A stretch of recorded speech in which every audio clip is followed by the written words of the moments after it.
Margaret Whitmore had ruled Willowbrook Estates for 15 years with an iron fist wrapped in pearls and passive-aggressive smiles. But when she stared across the fence at the family's swimming pool that once belonged to Hertha Pool, where her daughter had learned to swim before the divorce took everything away, she made a decision that would destroy 3 families and expose the darkest secrets buried beneath the manicured lawns of suburbia. Because sometimes the most dangerous person in your neighborhood isn't the one breaking the rules, it's the one making them. The morning sun cast long shadows across Willowbrook Estates as Margaret Whitmore adjusted her reading glasses and surveyed her domain from the second-story window of 42 Maple Drive at 53. She possessed the kind of sharp-edged beauty that commanded rooms and cowed subordinates, silver hair pulled into a perfect chignon, designer athleisure that cost more than most people's rent, and eyes the color of winter storms.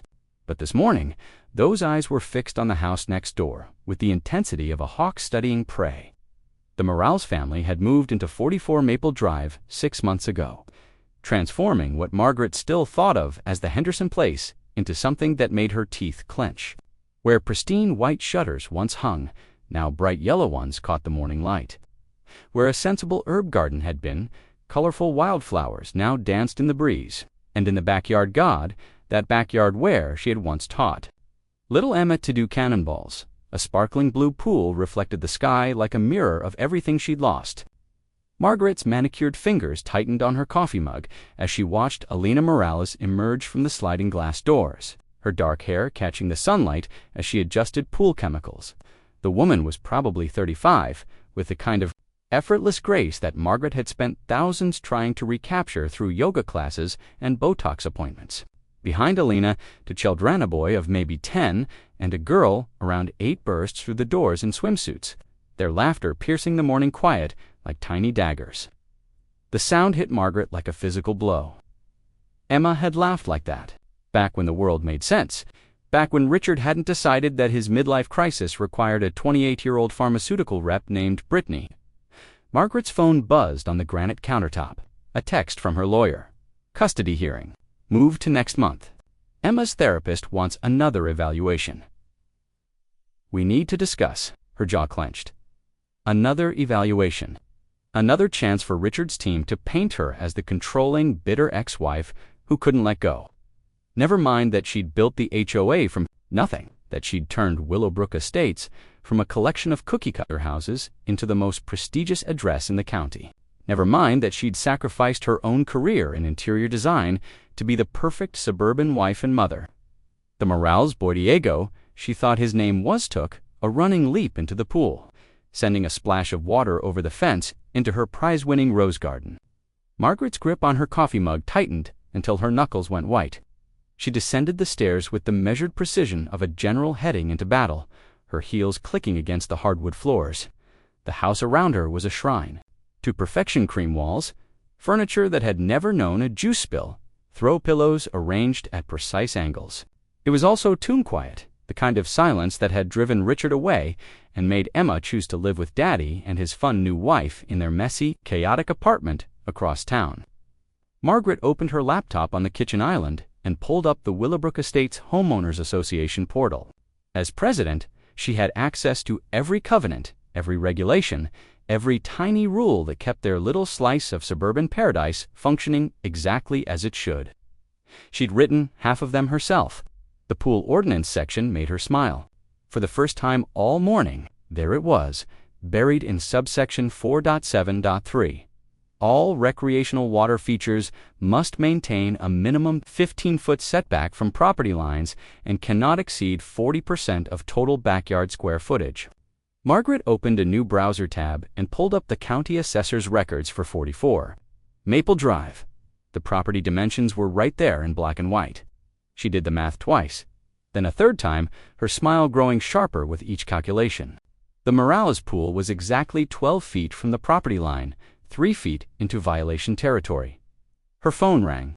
Willowbrook Estates HOA, Margaret speaking, Mrs. Whitmore. The voice was heavily accented, nervous. This is Alina Morales from 44 Maple Drive. I was hoping we could talk. Margaret's pulse quickened. She'd been waiting for this call. Of course, Mrs. Morales. What can I do for you? Well, I wanted to discuss the letter we received yesterday about the pool inspection. My husband Carlos, he's very worried. We hired licensed contractors. We got all the permits from the city. I'm sure you did, Margaret interrupted smoothly. But city permits and HOA compliance are two different things. The covenant violations are quite clear. Silence stretched across the line. Margaret could hear children playing in the background, splashing and shrieking with joy. The sound made her chest tightened with familiar pain. Mrs. Whitmore, please. We saved for years to buy this house. The pool was one of the reasons we chose it. Our children, they love it so much. Surely there's some way the covenants exist to protect property values for everyone. Mrs. Morales, I don't make exceptions. Margaret kept her voice pleasant, professional. The iron fist in the velvet glove. You have 30 days to remedy the violation or face fines of $500 per day. $500 per day. Elena's voice cracked. We can't afford that. We both work, but Carlos just started his job at the hospital, and then I suggest you contact a pool removal company. I can recommend several reputable firms. The line went quiet except for the sound of Elena's breathing. When she spoke again, her voice had changed, hardened. You know what, Mrs. Whitmore? I did some research after we got your letter. The previous owners, the Hendersons, they had this same pool for 8 years. 8 years, and never a single violation notice. Margaret's grip tightened on the phone. The previous owners were grandfathered under different regulations. Really? Because I talked to Mrs. Chen from 46 Maple Drive, and she said something interesting. She said, you used to come over and use the Hendersons' pool. She said your daughter learned to swim in that very pool. Is that true, Mrs. Whitmore? The kitchen suddenly felt airless. Margaret's carefully constructed composure wavered for just a moment, long enough for Elena to sense blood in the water. I think, Elena continued, her voice gaining strength, that this isn't really about property values or covenant violations. I think you want us to tear down that pool because it reminds you of something you lost. And that's not our problem. Margaret's hand shook as she set down her coffee mug. The sound echoed through the perfect silence of her perfect kitchen. Mrs. Morales, I would be very careful about making accusations you can't prove. Oh, the covenant violation stands 30 days. She hung up before Elena could respond. For a long moment, Margaret stood in her spotless kitchen, staring out the window at the house next door. Through the sliding glass doors, she could see the Morales family gathered around their kitchen table, Carlos with his hospital scrubs. Still on from the night shift, Elena gesturing animatedly as she spoke, the children eating cereal and swinging their legs from their chairs. It was everything Margaret had once had and lost. Everything she'd thought she was protecting when she fought so hard to keep their old life together, only to watch it crumble anyway. Her phone buzzed with another text from her lawyer. Richard's team filed a motion. They're claiming you've been using HOA position to harass neighbors. We need to talk ASAP. Margaret's blood turned to ice. She scrolled up through her message history and found a text from an unknown number. This is Carlos Morales. My wife said you threatened our family today. Just so you know, I work in hospital administration. I have friends in legal. We're not as helpless as you think. Before she could process that fully, her doorbell rang. Margaret smoothed her hair and walked to the front door, schooling her features into their usual mask of pleasant authority. But it wasn't Elena or Carlos standing on her doorstep. It was Emma. Her daughter stood there in ripped jeans and a oversized hoodie, her strawberry blonde hair hanging in her face, looking older than her 15 years and angrier than Margaret had ever seen her. Hi, Mom, Emma said, her voice flat. We need to talk. Margaret's mouth went dry. Emma, sweetheart, what are you doing here? It's not your weekend, and you should be in school. I heard what you did to the family next door. Emma stepped past her into the foyer without invitation. Dad's lawyer called. Apparently, you're about to make headlines as the psycho HOA president who's harassing Hispanic families. Do you have any idea how this looks? How this makes me look at school? That's not time enforcing legitimate covenant violations? Bullshit! Emma's use of profanity hit Margaret like a slap. Her daughter had never spoken to her that way before. I drove by earlier. I saw the pool. It's the same pool where you taught me to swim, isn't it? Margaret's carefully constructed world tilted on its axis. "Emma, you don't understand." "I understand perfectly." Emma's voice was cold, distant, the voice of someone who'd learned to prot. 3 days after Margaret escalated the violation, Alina Morales stood in her kitchen watching her children stare mournfully at the backyard through the sliding glass doors. The pool company had come that morning to drain the water and install a safety cover, pending the outcome of their legal challenge. The once sparkling blue oasis now looked like a concrete grave. "Mommy, why can't we swim anymore?" asked Sophia, her 8-year-old daughter, pressing her small palm against the glass. "Did we do something wrong?" Elena's heart clenched. She exchanged a look with Carlos, who sat at the kitchen table, surrounded by legal documents, his hospital scrubs wrinkled from pulling a double shift. Dark circles shadowed his eyes, and she could see the weight of their situation pressing down on his shoulders like a physical thing.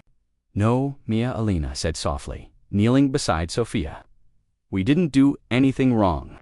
Sometimes grown-ups have disagreements about rules." "Is the mean lady next door going to make us move away?" Diego asked from the couch, his video game controller forgotten in his lap.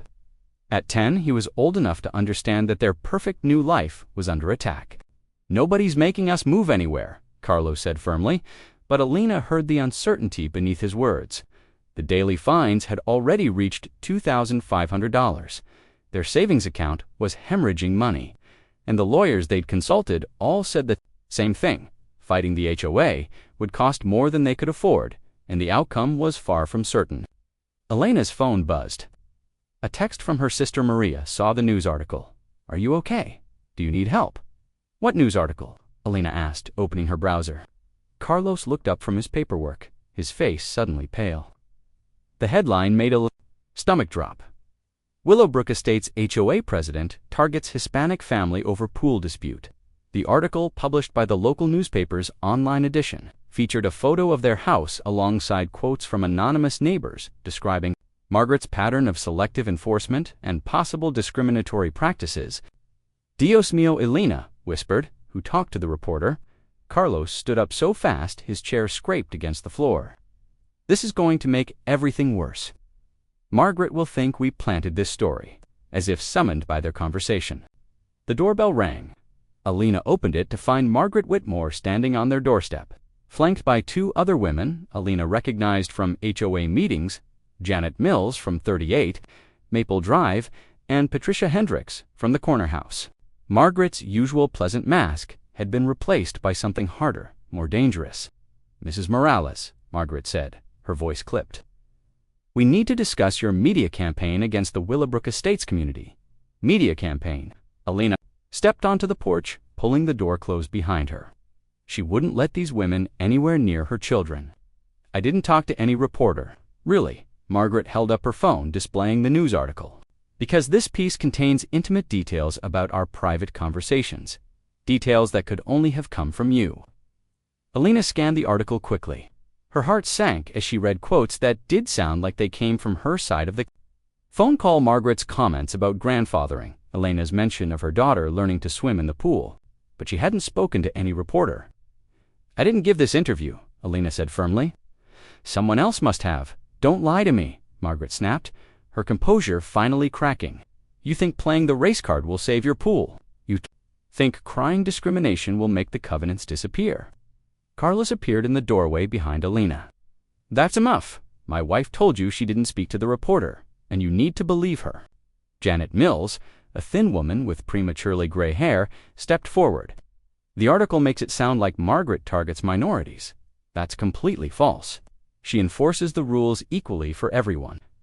"Then why?" Carlos asked quietly. "Did the Hendersons have the exact same pool for 8 years without a single violation notice?" The 3 women exchanged glances. Patricia Hendricks, who'd been silent until now, cleared her throat. "The Hendersons were. Different circumstances. Different how?" Alina pressed. Margaret's face flushed red. "This conversation is over. The violation stands. You now have 27 days to remove the pool, and the daily fines continue to accrue." As the HOA delegation turned to leave, Alina called out, "Mrs. Whitmore, I heard about your daughter. I heard she used to swim in our pool when the Hendersons lived here." Margaret stopped walking but didn't turn around. "I also heard," Alina continued, her voice gentle but firm, that she doesn't visit you much anymore. Maybe the problem isn't our pool. Maybe the problem is that you're so focused on controlling everyone else's happiness that you forgot how to find your own. Margaret's shoulders went rigid. For a moment, Alina thought she might turn around, might actually engage in a real conversation. Instead, Margaret continued walking toward her house, her two lieutenants trailing behind like confused ducklings. Carlos put his arm around Elena's shoulders. That was either very brave or very stupid. Maybe both, Alina admitted, watching Margaret disappear into her perfect house. But I'm tired of pretending this is about pool regulations. That evening, as Alina tucked Sophia into bed, her daughter asked, "Mommy, why is Mrs. Whitmore so sad?" Alina paused in smoothing the covers. "What makes you think she's sad, baby?" "I see her sometimes watching us play in the pool." Before they covered it up, she looked the way I look when I miss Abuela. Sophia's dark eyes were serious. To knowing for an 8-year-old, maybe if we invited her to swim with us, she wouldn't be so mean anymore. Elena's throat tightened. Children saw things adults missed, cutting straight through to the heart of matters with devastating clarity. "That's very kind of you to think about me, but sometimes when grown-ups are sad for a long time, they forget how to be happy. They forget how to let other people help them." "That's really sad," Sophia whispered. "Yes," Alina agreed. "It is." The next morning brought a new crisis. Carlos came home from his hospital shift to find Alina on the phone with their mortgage company, her face pale with stress. "What is it?" he asked after she hung up. "The HOA filed a lien against our house," Alina said, her voice hollow. "For the outstanding fines, if we don't pay within 60 days, they can force a foreclosure sale." Carlos sank into his chair. "Much do we owe now? $4,000, and it goes up by $500 every day." They sat in silence, the weight of their situation settling around them like dust. Everything they'd worked for, everything they'd saved for, was slipping away because of a 3-foot measurement discrepancy and one woman's inability to let go of the past. Carlos's phone rang. The caller ID showed Dr. Williams, Chief of Staff. "Dr. Williams," Carlos answered, switching to his professional voice. "What can I do for you?" Alina watched her husband's face change as he listened. His jaw tightened and his free hand clenched into a fist. "I understand," Carlos said finally. "Thank you for letting me know." He hung up and stared at the phone in his hand. "Carlos, what happened?"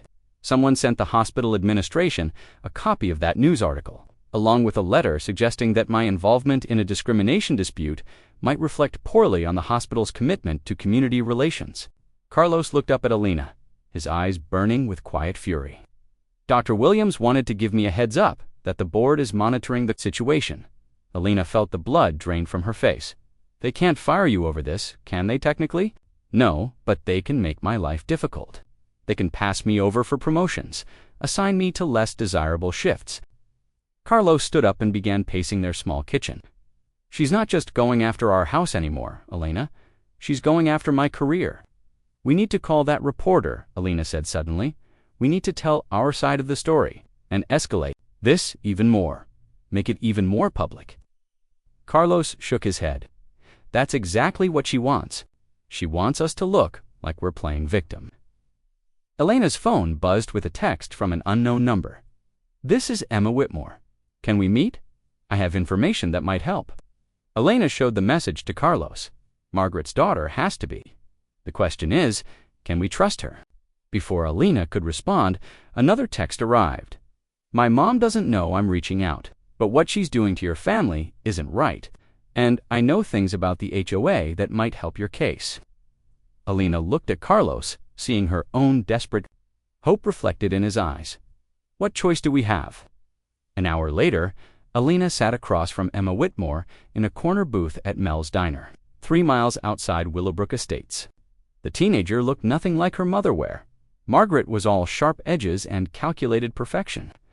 Emma was soft and rumpled, with intelligent eyes that held too much pain for someone barely 15.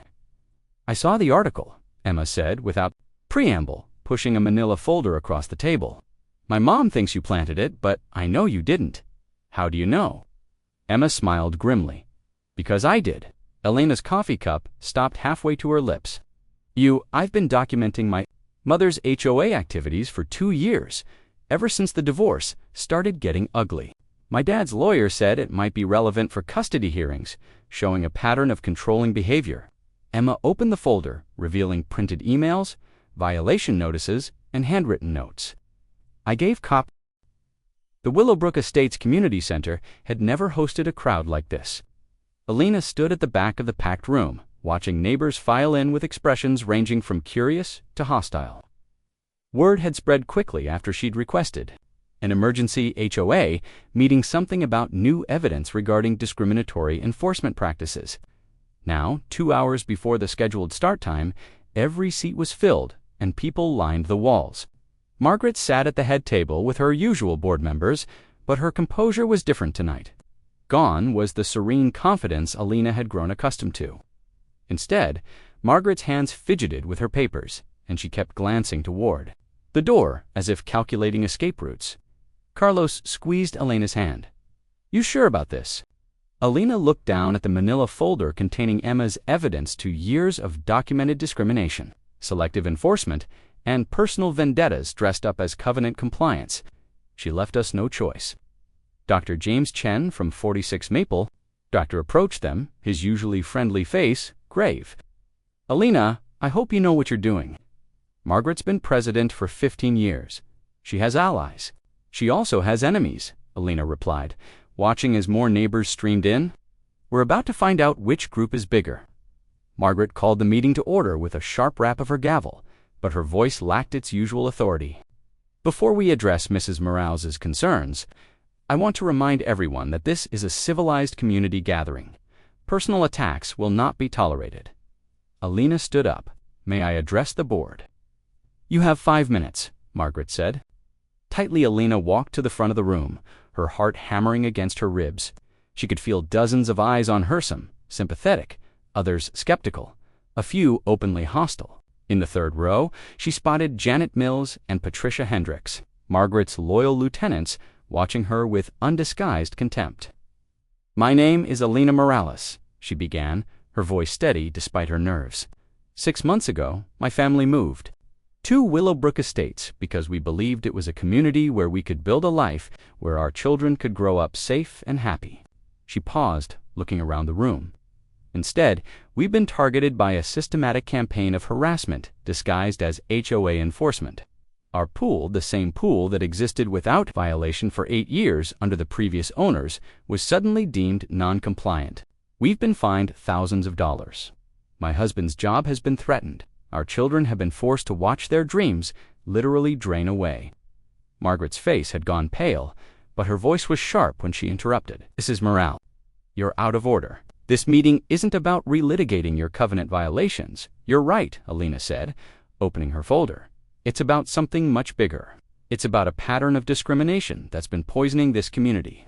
For years, she held up the first document. "These are HOA violation notices from the past 5 years. In that time, families with Hispanic surnames received violations at a rate 3 times higher than white families. Black families received violations at twice the rate." Alina's voice grew stronger. "Identical infractions, trash cans left out. Past pickup time, grass height exceeding regulations, unauthorized garden ornaments were enforced selectively based on the homeowner's race and ethnicity." A murmur rippled through the crowd. Margaret shot to her feet. "That's a lie. I enforce the covenants equally for all residents. Do you?" Alina pulled out another sheet. "Mr. Patel at 52 Oak Street received 3 violations for his garden shed, being 6 inches too close to his fence line. Meanwhile, the Johnsons at 48 Oak Street have an identical shed in an identical position. No violations ever." She could see heads turning, neighbors looking at each other with dawning recognition. The Garcias at 15 Pine Drive were fined for their children's play equipment being aesthetically inconsistent with community standards. The Millers at 17 Pine Drive have identical equipment. No violations. Margaret's face was now chalk white. Those situations were completely different, were they? Alina held up a photograph. "This is both properties taken the same day. Tell me, Mrs. Whitmore, what's the difference between these 2 swing sets, besides the color of the children playing on them?" The room erupted in angry voices. Alina could hear neighbors arguing, people demanding explanations. Margaret's supporters suddenly sounding less sure of themselves. "This is ridiculous." Janet Mills stood up, her voice shrill. "Margaret has dedicated 15 years of her life to maintaining our property values by driving out families who don't look like her vision of the perfect suburb," Alina shot back. "By targeting people who remind her of her own losses." The room went deadly quiet. Alina knew she was crossing a line, moving from documented discrimination into personal attack. But seeing the fear in Margaret's eyes, she couldn't. "Stop, Mrs. Whitmore. Everyone in this room knows about your divorce. Everyone knows your daughter chose to live with her father. Everyone knows you used to swim in our pool when the Hendersons lived in our house, when you still had a family that wanted to spend time with you." Margaret's composure finally cracked completely. "How dare you? How dare I? What? Tell the truth." Elena's voice rose. "You can't stand seeing our family happy in a place where you used to be happy, so you've decided to destroy us, just like you've destroyed every family in this neighborhood who doesn't fit your narrow definition of acceptable." Margaret was shaking now, her carefully maintained mask slipping away to reveal raw pain and fury. "You don't know anything about my life. I know you've weaponized this HOA to punish people for having what you lost." Lena slammed the folder down on the table. "I know you violated federal fair housing laws, and I know that tomorrow morning I'm filing complaints with the county, the state, and the Department of Housing and Urban Development." The room exploded into chaos. People were shouting, some supporting Alina, others defending Margaret. Dr. Chen was trying to restore order while Janet Mills accused Alina of playing the race card. Patricia Hendricks was demanding to see the documents, but Alina only had eyes for Margaret, who stood frozen at the head table like a deer in headlights, finally seeing the full scope of the disaster she'd created. Then a voice cut through the chaos, young, clear, and heartbreakingly familiar. "Mom, stop." Everyone turned to see Emma Whitmore standing in the doorway, still in her school clothes, her face streaked with tears. "Emma." Emma walked slowly into the room, and Alina could see neighbors recognizing her, putting together the family resemblance. "I'm here because someone has to stop you before you destroy yourself completely." "Emma, please, this isn't the place, isn't it?" Emma's voice was stronger now, carrying clearly through the silent room. "Isn't this exactly the place? All these people have watched you turn into someone they don't recognize. They've watched you use your power to hurt innocent families because you can't deal with your own pain." Margaret looked around the room, seeing for the first time the expressions on her neighbors' faces: disappointment, anger, pity.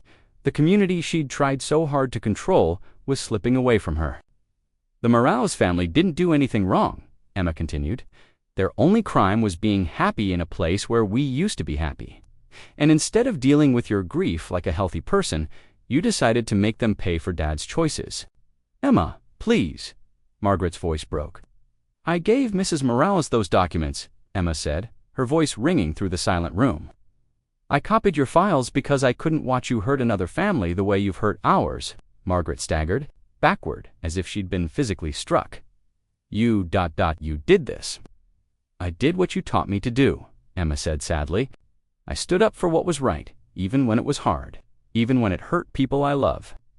Alina watched Margaret's world collapse in real time. The woman who'd terrorized her family, who'd wielded power like a weapon, suddenly looked small and broken and utterly alone. Dr. Chen cleared his throat. I think we need to call for a vote of no confidence." "Seconded," came a voice from the back. "All in favor?" Hands rose throughout the room slowly at first, then in a wave. Alina counted at least 40 votes, more than enough to remove Margaret from office. Margaret looked around the room at her former kingdom, seeing nothing but rejection and disappointment. When her eyes met Elena's, there was no anger left in them, only a deep, bone-weary exhaustion. "I resign," Margaret said quietly, then louder. "I resign from the board, effective immediately." She gathered her papers with shaking hands and walked toward the exit, her head held high despite everything. As she passed Alina, she stopped. "I'm sorry," she whispered, so quietly only Alina could hear. "I'm so sorry." Then she was gone, leaving behind 15 years of power and control and taking with her only the wreckage of her own making. Emma lingered for a moment, looking lost and young and terribly sad. Alina approached her carefully. "Are you okay?" Emma wiped her eyes. "I don't know. I think I just destroyed my relationship with my mom to save yours with your family." Alina pulled the teenager into a gentle hug. "You did the right thing. That takes courage, does it?" Emma pulled back, her eyes haunted. "Because right now, it just feels like I threw away the only parent I had left."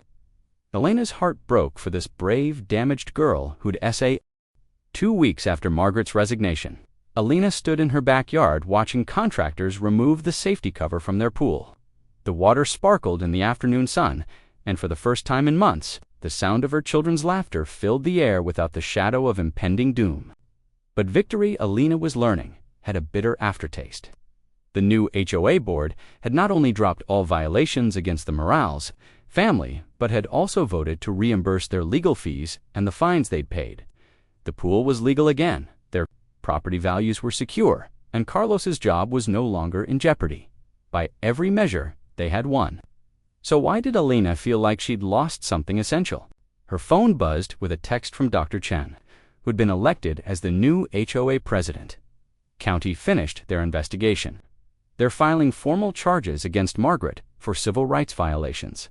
Thought you should know. Alina stared at the message, feeling none of the satisfaction she'd expected. Through her kitchen window, she could see 42 Maple Drive sitting silent and dark. Margaret's car hadn't moved from the driveway in days, and her perfect lawn was starting to show patches of brown. "Mommy, why don't we ever see Mrs. Whitmore anymore?" Sophia asked, climbing out of the pool with dripping hair. Alina wrapped her daughter in a towel, choosing her words carefully. "Mrs. Whitmore is dealing with some difficult things, right? Now, is she still sad about missing the pool?" The innocent question hit Alina like a physical blow. "Yes, baby, I think she's very sad." That evening, as Alina and Carlos sat on their back porch watching the sunset reflect off their reclaimed pool, a car pulled into the Whitmore driveway. Alina recognized the Honda Civic immediately. Emma was home from school. 10 minutes later, their doorbell rang. Emma stood on their doorstep looking like she'd aged years in the past 2 weeks. Her eyes were red-rimmed, her clothes wrinkled, and she clutched a manila envelope in her shaking hands. "Mrs. Morales, I need to talk to you." Alina invited her in, noting how the teenager's gaze immediately went to the pool, visible through their sliding glass doors. Alina saw her eyes fill with tears. "She hasn't left the house since the meeting," Emma said without preamble.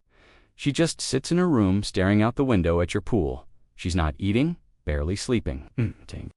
I think she's having some kind of breakdown." Elena's chest tightened. "Emma, I'm sorry, but she got a call from her lawyer today," Emma interrupted. "The county is pressing criminal charges. Violation of federal fair housing laws. She could go to prison, Mrs. Morales. My mom could go to actual prison." The envelope in Emma's hands was shaking now. "I know what she did was wrong. I know she hurt your family and other families, but she's still my mom, and I don't know what to do." Alina took the envelope gently. Inside were medical documents, a psychological evaluation, a prescription for antidepressants, and a letter from a psychiatrist recommending immediate intervention for severe depression and anxiety. "When did she see a doctor yesterday?" "I forced her to go after I found her pills." Emma's voice cracked. She had hoarded enough sleeping medication, too, to hurt herself, maybe worse. Alina felt the world tilt around her. "Emma, you need to call your father." "I did. He's coming tomorrow, but he can only stay for a day. He has Brittany and their new baby to think about." Emma's voice was hollow, defeated. "I'm 15 years old, Mrs. Morales. I don't know how to save someone who doesn't want to be saved." Carlos appeared in the doorway, drawn by the sound of Emma's tears. He took one look at the situation and sat down across from them. "What do you need us to do?" he asked quietly. Alina felt a stab of love for her husband, this man who could offer help to the family of someone who'd nearly destroyed them. "I don't know," Emma admitted, "but my mom keeps talking about you, Mrs. Morales, about how you were right about everything, about how she deserves whatever happens to her. She's convinced she's a monster." Alina thought about Margaret's whispered apology in the community center, about the broken woman who'd walked out of that room carrying the weight of 15 years of poisonous choices. "She's not a monster," Alina said softly. "She's a person who made terrible decisions because she was in terrible pain. Will you tell her that? Emma's eyes were desperate. Will you talk to her? Because I think right now you're the only person she might actually listen to. Alina looked at Carlos, seeing her own conflicted emotions reflected in his face. They'd fought so hard to protect their family from Margaret's destructive behavior. Was it wise to invite that chaos back into their lives? But then she thought about Sophia's innocent question about why Mrs. Whitmore was sad, about the lonely figure she sometimes glimpsed through the upstairs window, about Emma's courage in doing the right thing even when it cost her everything. I'll talk to her, Alina said. 20 minutes later, Alina stood on Margaret's front porch, her heart hammering as she rang the doorbell. Emma had gone in through the back door to let her mother know she had a visitor, but Alina could hear raised voices through the walls, Ma pleading, Margaret refusing. Finally, the door opened. Margaret stood there in a bathrobe at 4 in the afternoon, her usually perfect hair unwashed and hanging in her face. Without makeup, she looked older, smaller, utterly defeated. Alina. Margaret's voice was hoarse. You shouldn't be here. May I come in? Margaret hesitated, then stepped aside. The interior of her house was as perfect as ever, but it felt different, now like a mausoleum, beautiful and cold and lifeless. They sat in Margaret's pristine living room, two women who'd been at war now, facing each other across an expensive coffee table that had probably never held anything as messy as actual life. Emma's worried about you, Alina began. Margaret's laugh was bitter. Emma should worry about herself. I've destroyed her life along with everyone else's. You haven't destroyed anything that can't be rebuilt, haven't I? Margaret's eyes were fierce despite her disheveled appearance. I violated federal law, Alina. I used my position to discriminate against families based on their race and ethnicity. I nearly drove you out of your home because I couldn't handle seeing another family be happy in a place where I used to be happy. Alina leaned forward. Why? Help me understand. What happened to you that made you think hurting other people would heal your own pain? Margaret was quiet for so long, Alina thought she wouldn't answer. When she finally spoke, her voice was barely above a whisper. When Richard left, he took everything. Not just Emma, not just our life together. He took my sense of who I was. I'd spent 20 years being the perfect wife, the perfect mother, the perfect neighbor. I thought if I could just control everything around me, if I could make everything perfect again, maybe I could prove I wasn't the failure he said I was. Tears started sliding down Margaret's cheeks, but the more I controlled, the more everything fell apart. Emma started hating me. The neighbors started avoiding me. And that pool god, that pool every time I saw your children playing in the water, where Emma used to laugh, it felt like the universe was mocking me. Alina felt her own eyes fill with tears. So you decided to make us as miserable as you were. I convinced myself it was about rules and property values, Margaret said. But you were right that night at the community center. I wanted to destroy your happiness because I couldn't stand being reminded of my own loss. They sat in silence for a moment, the weight of Margaret's confession settling between them. Margaret, Alina said finally, you have a choice to make. You can let this destroy you completely, or you can use it to become someone better. Margaret looked up, her eyes red and swollen. How can I become someone better? I'm probably going to prison. I've lost my position, my reputation, my relationship. With my daughter, I have nothing left. You have Emma, Alina said firmly. That brave, wonderful girl who loves you so much she was willing to betray you to save you from yourself. You have a chance to rebuild that relationship, to show her that people can change, that mistakes don't have to define us forever. Margaret shook her head. She'll never forgive me for what I put her through. She's already forgiven you. That's why she's fighting so hard to save you now. Alina reached across the coffee table and took Margaret's hands. But you have to want to be saved. You have to want to do the work. Margaret looked down at their joined hands, the woman who'd tried to destroy Elena's family, now being comforted. By her victim, what if it's too late? What if I've done too much damage? It's never too late to start making amends, Alina said, but it starts with you deciding you're worth saving. Margaret began to cry, then not the controlled tears of someone trying to maintain composure, but the raw, ugly sobs of someone finally releasing years of suppressed pain and guilt. Alina held her hands and let her cry. This broken woman who'd caused so much damage in her desperate attempt to feel powerful again. "I'm so sorry," Margaret whispered when she could finally speak. "I'm so sorry for what I did to your family, to all the families. I'm sorry for letting my pain poison everything I touched." "I know," Alina said softly, "and apologies are a start. But the real work comes next, making sure this never happens again. Helping repair the damage you caused, showing Emma and yourself that you can be better than your worst choices." Margaret nodded, wiping her eyes with the back of her hand. "Will you help me? I know I have no